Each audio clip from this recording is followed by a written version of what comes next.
Well, after the emotions of stage one and Mark Cavendish's long-awaited win, he finally got that, and we moved on to stage three of the Presidential Tour of Turkey.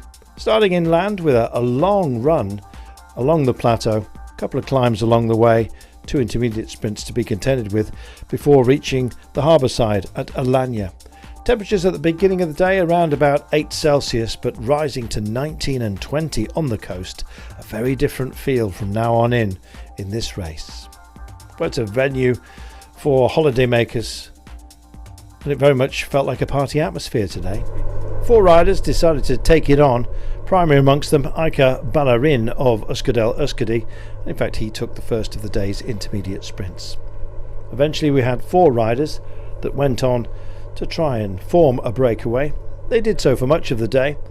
Umberto Poli of Team Novo Nordisk, Castillo, the Mexican champion from Wildlife Generation, and Venturuti of Androni Giocattoli. He was looking for mountains points and indeed found them on 2 occasions today, taking both of the day's climbs ahead of Castillo, the Mexican. Venturuti then, with the first category 3 test, garnering 3 points, and then 5 came his way on the second and final of the day's climbs. No time to take it easy. The peloton were in colour order rather early, and with 60 kilometres to go, there was a danger that the breakaway may be caught. They held on for the final intermediate sprint, the Turkish beauty sprint. Not much beauty around here on this open highway, but it'll become more of a feature and living up to its name, this particular competition, the deeper we get into the race with the Roman edifice that will surely grace some of those sprint points. Well, it was Venturuti adding yet more prize money to his fund, having taken 2 climbs. He took that final sprint, but really it was the big one we were waiting for, and after Mark Cavendish had done a job yesterday, we felt that Jesper Philipsen would surely start as favourite. Andre Greipel, with the best lead-out train here with Israel Startup Nation, was determined to get himself into the right place at the right time. Handshakes all round for the breakaway as they moved to the right-hand side of the road. Across tailwind it would be at the very last.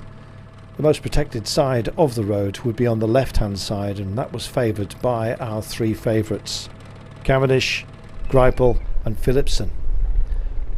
Well, as expected, Israel Startup Nation it was that set the approach pace. A long line of talent to lead Andre Greipel potentially to a superb drop-off point. Jesper Philipsen ran out of teammates and found himself just boxed in ever so slightly on Greipel's wheel. Behind him, Mark Cavendish wearing the leader's blue jersey. Cavendish popped out, locked Philipsen in and essentially threw away the key, and then Mark Cavendish just opened it up, centre of proceedings, centre stage yet again, and doubled up his tally. Wonderful result for Mark Cavendish. 2 days in a row, and he could not have looked happier. Underscoring his greatness from yesterday, Jesper Philipsen fast finishing, but having been locked in, bad position, cost him dear. Maybe he'll take it tomorrow into Khmer, we shall see. Cavendish finishing ahead of Philipsen, Polish champion Anolkowski and Alverson, with Andre Greipel rounding out the top 5.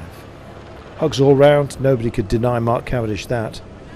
Well, it was a long gap, wasn't it, from 2018 until yesterday when he won, and all of a sudden he doubles up the tally. Great to see. Mark Cavendish then leads this race by an enhanced margin, courtesy of the bonus seconds factored in. He has an 8-second advantage over Philipsen. The high ground will mean that these time gaps mean very little, but Mark Cavendish will lead again as we head towards Khmer. Another sprinting day in the offing.